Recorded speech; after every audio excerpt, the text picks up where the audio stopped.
democratic country na kung nasaan tayo ngayon is para maging pantay-pantay ang lahat ng tao. Sa classroom may batas, bawal lumabas o bawal lumabas.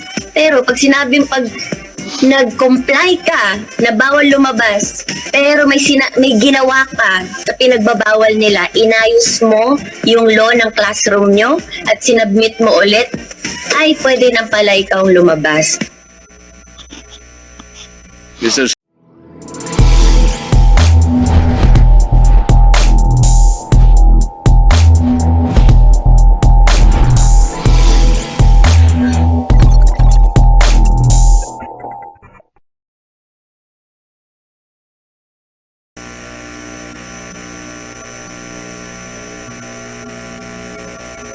Meron po akong pin-repair na konti-ring slide. Sana po may pakita muna bago ako magpatuloy.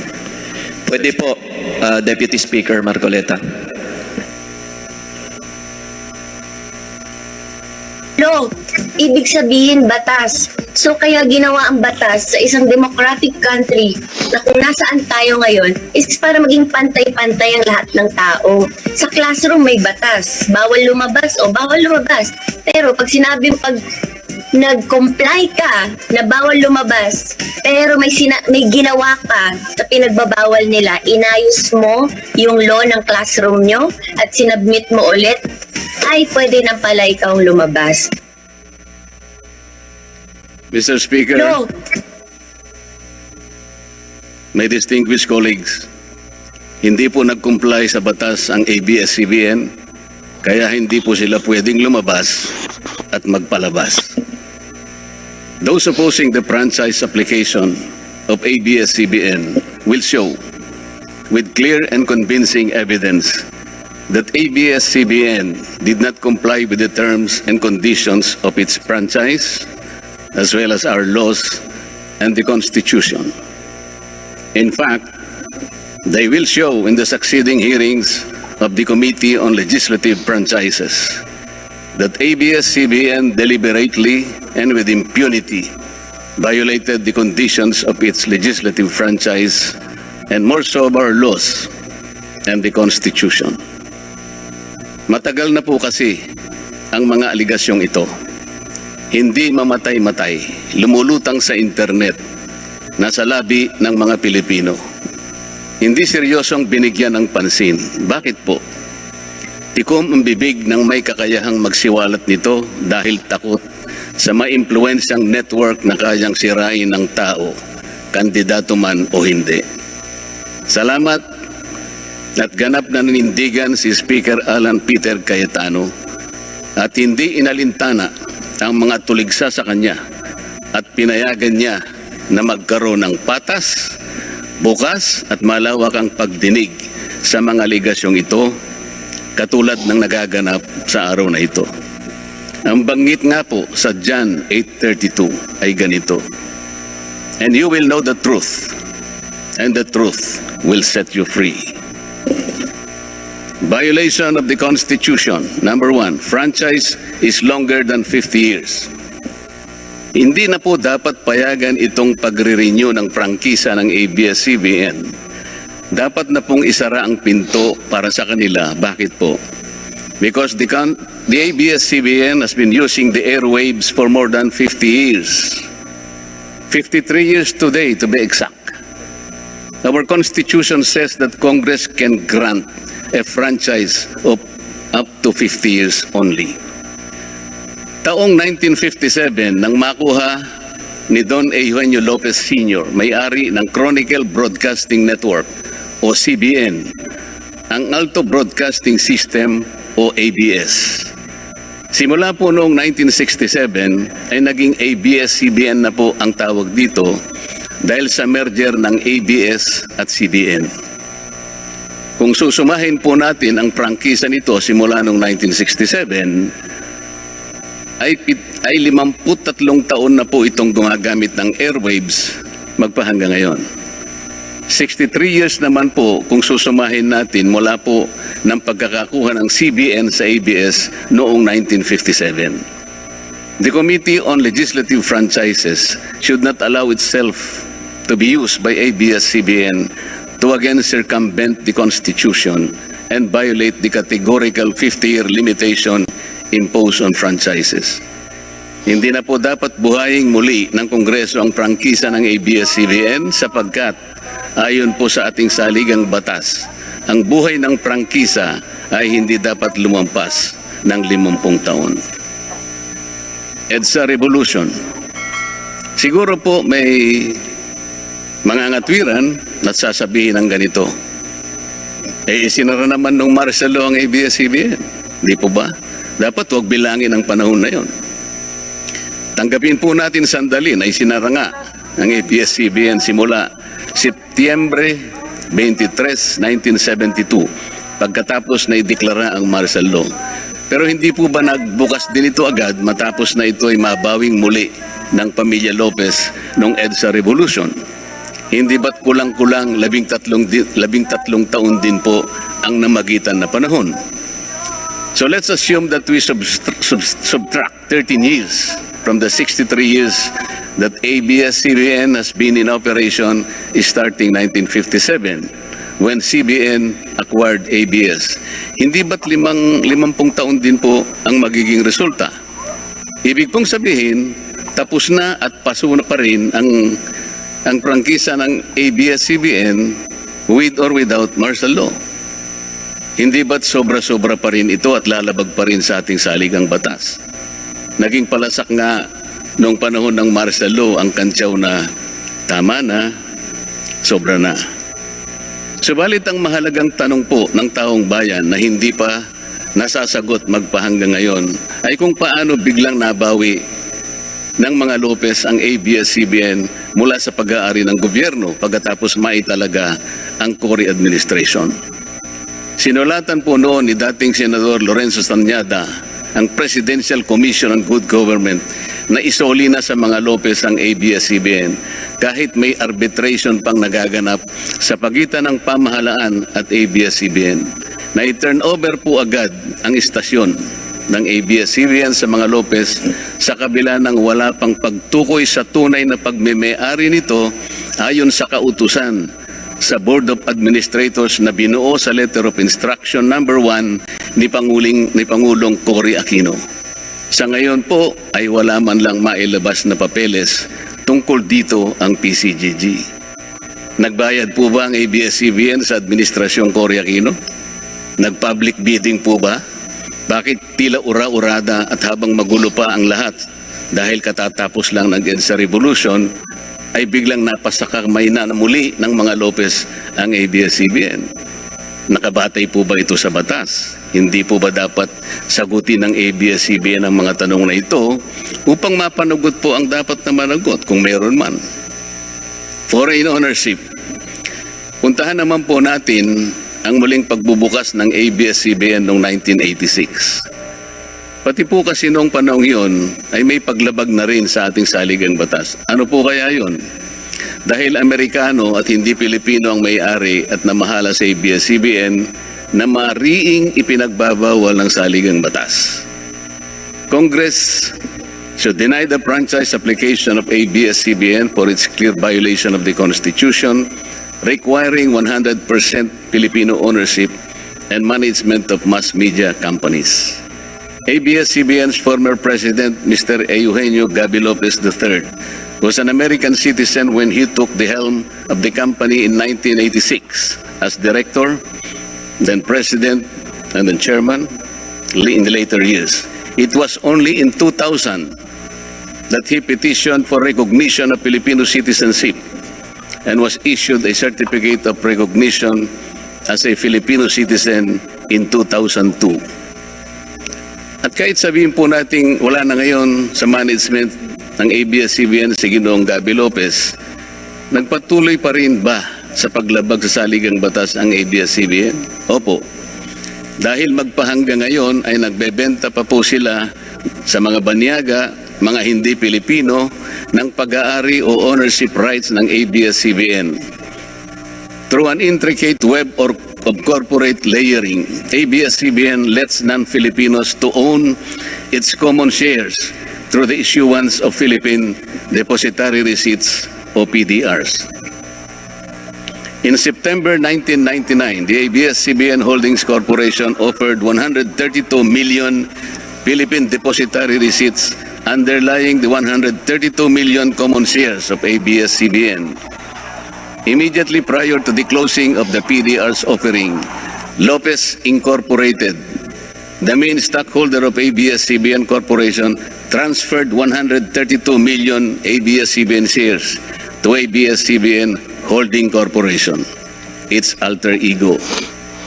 With the many rights afforded to the holders of these PDRs, most of whom, if not all, are foreigners, ABS-CBN Corporation virtually allowed these foreign holders beneficial ownership and potential voting rights.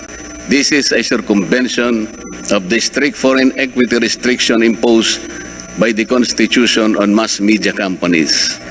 Quite obviously, the ABS-CBN PDR instrument, a creative financial mechanism, is being used as a subterfuge to indirectly own the underlying ABS-CBN shares of stock. Violation of workers' rights under the Constitution. ABS-CBN violated the rights of its own workers. It denied them their just share in production as required by the Constitution. It committed unfair labor practices, which consequently denied its employees the benefits required by law to be provided to all employees. Isang halimbawa po dito ay ang asunto na isinampa ng halos 100 o mahigit sa 100 manggagawa ng ABS-CBN sa National Labor Relations Commission o NLRC dahil sa pagtanggal sa kanila dahil sila raw ay mga talents lamang at hindi mga regular na empleyado. Nanalo po ang mga manggagawa sa NLRC at maging sa Court of Appeals. Bakit hindi na lang nila sinunod ang hatol at umapila pa ang ABS-CBN sa Korte Suprema? Ito ba yung sinasabi po kanina sa opening salvo na ang pagmamahal sa kanilang kapamilya ay ganun na lamang? Mali naman po yata na sabihin ng ABS-CBN na lampas sa 11,000 ang mga empleyado nito dahil kung ito po ay masusi nating iimbestigahan, may 2,661 at isa lamang. 2,661 ang mga regular na empleyado nito. Ang karamihan po o mahigit na 8,500 na kawani ng ABS-CBN ay tinagurian nilang independent contractors or talents, project workers at contractuals lamang kahit na pang-regular na empleyo ang trabaho nila. Ayon po sa ating labor code, kapag pang-regular ang tungkulin ng isang manggagawa, dapat siyang gawing regular employee. Hindi dapat contractual. Hindi dapat independent contractor, talent, o kaya project worker lang. Malinaw na labag sa batas ang ginagawa ng ABS-CBN. Sana ay ibalita rin po ito ng TV Patrol upang mabunyag ang libo-libong endo sa kanilang bakuran. ABS-CBN has not regularized its contractual workers and talents despite performing the functions of regular workers. It even forced some of its workers to sign employment contracts containing waiver of the right to regularization. And those who refused were unceremoniously terminated from work. ABS-CBN has subcontracted most of its production work to subcontractor production companies, despite the fact that production is directly related to its core business. These production entities are paid minimally, whose workers obviously get lesser benefits and take-home pay compared to ABS-CBN's regular employees. And yet, the profit generated by ABS-CBN from its independent production companies appear greater than its expenses, especially those expenses that are even deductible for income tax purposes. Kung kaya't hindi po may kakaila sa publiko na napakarami ng labor cases na hinarap at haharapin pa ng ABS-CBN. Ang masaklap pa po dito ni hindi nagbibigay ng contribution ang ABS-CBN para sa benepisyo ng kanilang mga empleyado. Dahil po sa 2,661 lang ang regular employees nito, Ang mga ito lang ang may benepisyo. Ang iba po na mahigit 8,500 na nagtatrabaho sa ABS-CBN ay wala po ni katiting na government-mandated benefits na natatanggap katulad ng SSS, PhilHealth o kaya Pag-ibig. Kanina po sa opening salvo, narinig po natin na ang kanila pong isinasangkalan ay yung kanila pong mga kawani, mga manggagawa. Ang kongreso pong ito ay nakikidalamhati. Nalulungkot din po. Bakit naman po hindi? Kung pwede po nating ipaghalimbawa, sandali lamang po, ang ABS-CBN sa isang jeepney driver. Alam po niya na wala siyang prangkisa. Nagsakay po siya ng napakaraming pasahero. Yung mga pasahero naman po, bago sumakay doon, hindi naman niya tatanungin sa driver, Mamang chopper, kayo po ba ay may prangkisa? Yung rota po ba ninyo, pinapayagan yan? Wala pong nagtatanong na gano'n kasi mabilisan pare-pareho pong nagmamadali. Ano pong masita siya ng LTFRB? Gagamitin po ba nung driver na yon o nung taxi driver na yon o yung bus operator na yon? Kawawa naman po yung pasahero namin kung patitigilin mo ngayon. Meron pong pupunta sa ospital, meron pong pupunta sa trabaho, meron pong pupunta sa eskwela. Napakarami pong gawain itong mga taong ito. Ito po ba ang ibibigay po ninyong halimbawa? Hindi po ba dapat kayo muna ang kauna-unahan na nag-isip ng kapakanan nila? Ilagay ninyo sa magandang kalagayan ang pagpapatupad ng prangkisa ninyo at wala pong malalagay sa alanganin. Huwag po ninyong isasangkalan ngayon ang inyong mga manggagawa at kani-kanilang pamilya. Hindi po ganon. Sasagutin po ninyong aligasyon na ito, hindi po sa pamamagitan ng emotional appeal. If this indeed the true house of the people, the Committee on Legislative Franchises must side with the poor workers of ABS-CBN in denying its franchise, justice to them will be finally served, although ironically, this will also entail some sacrifice on their part. Political bias. ABS-CBN has been biased and partisan in favor of particular candidates and against certain candidates during the 2010 and 2016 presidential elections, contrary to the terms of its franchise and in violation of the Omnibus Election Code. Hindi naman po lingid sa kalaman ng marami, kung hindi man lahat, kung paano naging pro-Noynoy Aquino ang ABS-CBN noong 2010 at pro-Grace po at Leni Robredo naman noong 2016. It is also a matter of record that ABS-CBN failed to air some of President Duterte's political advertisements during the 2016 campaign period, despite receiving the payment for said political ads. Ang masakit po dito, kung hindi pa sila pinigilan ng korte sa pamamagitan ng isang TRO, ay nakahanda na palang ipalabas ng ABS-CBN sa bisperas mismo ng pagtatapos ng campaign period ng 2016 presidential elections. Ang mga anti-Duterte advertisements na binayaran ng isang dating senador, sinadya ang timing para hindi bigyan ng pagkakataong makasagot pa si Mayor Duterte na noon ay kandidato bilang presidente. Mabuti na lamang at napahinuhod ng ang korte ng petisyon ni Speaker Alan Peter Cayetano na noon po ay Vice Presidential Candidate ni Pangulong Duterte at dagliang nag-issue ng TRO ang korte sa ABS-CBN. It is now a public knowledge that President Rodrigo Duterte and Speaker Alan Peter Cayetano expressed their disappointments over ABS-CBN's unfair reportings and meddling in previous elections. For those opposing the franchise application,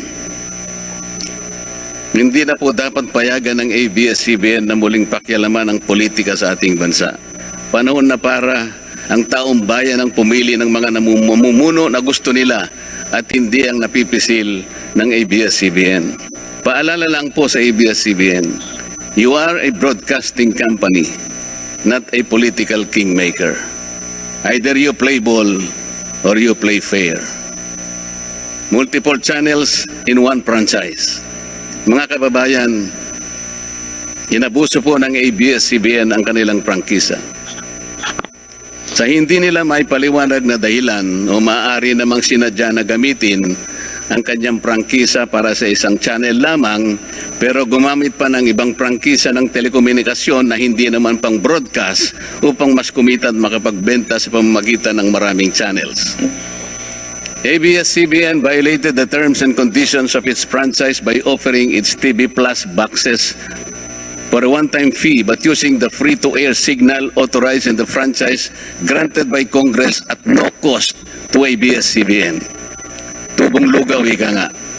But this practice of ABS-CBN without permission from Congress or the National Telecommunication Commission is killing the cable industry, which depends on monthly based subscription of its clientele. At bukod po sa pagbebenta ng TV Plus box sa publiko, sa Kapamilya Box Office Channel na nakapaloob dito, ay nagawa pang maningil ang ABS-CBN sa bawat pelikulang gustong mapanood ng publiko sa KBO Channel. Ibinenta na nga ang TV Plus box, ibinenta pa rin ang mga palabas na pwedeng mapanood sa TV Plus box. Dobleng tubong lugaw na po ito. Hindi po saklaw ang mga ito sa prangkisa na ipinagkaloob ng Kongreso sa ABS-CBN.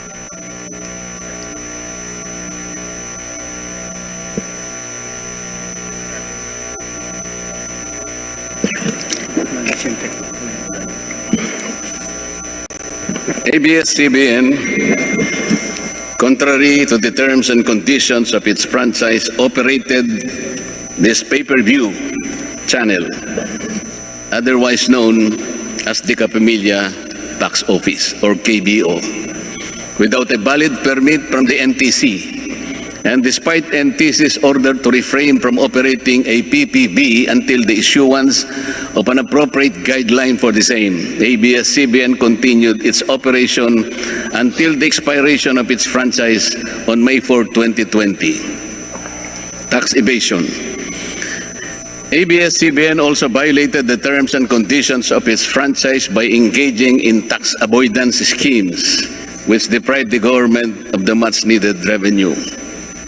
It used its wholly owned subsidiary, Big Dipper Digital Content and Design, Inc., a PESA-registered company, as tax shield.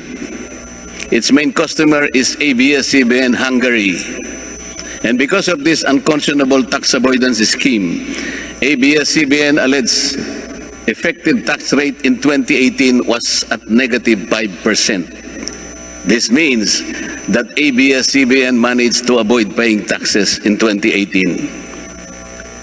Bakit po ang GMA7 na hindi naman kasing laki o kasing yaman ng ABS-CBN ay nakapagbayad ng buwis sa pamahalaan ng 1.6 billion pesos noong 2018? Samantalang ang malaalamat na ABS-CBN ay walang binayarang buwis. Bakit naman nakalibre ang ABS-CBN noong 2018 sa negative income tax nila na 84 million? Ibig sabihin po nito ay may tax credit pa ang ABS-CBN at ang gobyerno pa ang lumalabas na may utang dito. Wala pong pagkakaiba ito, mga kababayan. Sa isang taong nangutang sa tindahan, binigyan pa ito ng sukli. In 2019, ABS-CBN again did not pay its rightful taxes. It avoided this by entering into compromise agreement with the Bureau of Internal Revenue, with the latter accepting the settlement of 152 million pesos plus from ABS-CBN, equivalent to only 40% of its assessed deficiency in income tax, value-added tax, and documentary stamp tax payments. But this is only one among the 4 other cases lodged by the BIR at the Court of Tax Appeals, all of which were also settled by compromise. Bakit po ganon? Hindi po ba nando sa prangkisa ng ABS-CBN na babayaran nila lahat ang rightful taxes? Kinakailangan po bang sila ay habla pa ng BIR bago sila mapilitang makapagbayad lamang kahit settlement lamang? Ang linaw po ng kanilang prangkisa na babayaran lahat ang kaukulang buwis. Bakit kailangan pong sila ihabla at idemanda pa ng BIR para lamang sila ay makapagbayad? There are also allegations to date that ABS-CBN's Lingkod Kapamilya Foundation, ALKFI, is being used as ABS-CBN as tax shield, and that ALKFI also failed to file donor's tax return and pay the donor's tax. Ito po ang mas nakalulungkot dito, mga kababayan. Kapag politiko o government official ang nagkawang gawa, epal ang tawag dito ng ABS-CBN. Kahit mula pa sa sariling bulsa ng politiko ang pinanggalingan ito. Pero kapag ito ay galing sa lingkod kapamilya, puro pangalan ng ABS-CBN ang kanilang pinangangalandakan, katulad po ng nakita natin ngayon. Alam naman natin na galing naman sa lahat sa mga donors ang pondo na ginamit nila. Meron po kayang nanggaling sa yaman ng ABS-CBN.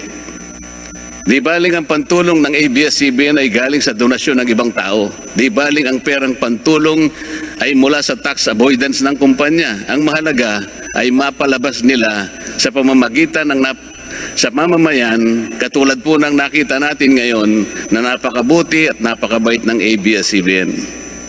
Kami po ay naniniwala na unti-unti na pong nabubuksan ang katotohanan sa ating mga mamamayan. Hindi po ba mas maganda at katanggap-tanggap na tumulong sa kapwa ng walang nalalabag na batas at buong sikap pang nasusunod ang prangkisa? Dahil po ba kayo ay nakapagdudulot ng saya, ng aliw sa ating mga mamamayan? Dahil po ba kayo ay nakapagbibigay ng inspirasyon, ng pag-asa, ng katatagan ng loob na kagaya po sa opening salvo kanina ng representative ng ABS-CBN? Hindi na po ba natin susundin o tutuparin, isasaalang-alang ang ating mga batas, ang ating saligang batas, o kaya ang prangkisa ninyo? Makakapagpasaya naman po tayo. Makakapag-inspire po tayo nang hindi po tayo lumalabag sa batas. The House of Representatives should endeavor not to grant the franchise application of ABS-CBN because it has deliberately floated the Constitution and other related laws. Even the terms and conditions of its previous franchise to suit its own business and political interest, but to the prejudice of the greater good. The grant of a legislative franchise is merely a privilege and not a matter of right. Congress has the exclusive constitutional authority to award, alter, or revoke this privilege when the common good so requires, as in this particular case of ABS-CBN. We believe that it is but right for the House of Representatives to deny this time the franchise of ABS-CBN for flagrantly violating the Constitution and related laws, even its own franchise, making it unworthy of the grant of this special privilege by the state.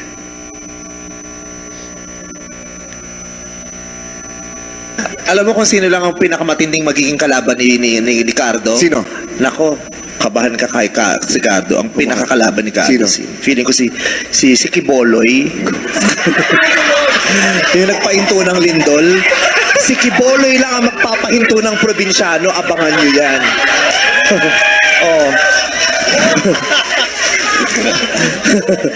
So hinahamon kita Kiboloy, pahinto mo nga ang probinsyano. Napahinto mo pala ang lindol eh. Apakayabang nyo pala eh. Sabi niya daw, stop. Sige nga, punta kang gitna ng EDSA, stop mo yung traffic doon. Stop.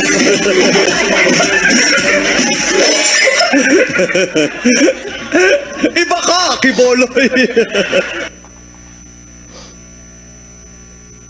Alam mo kung sino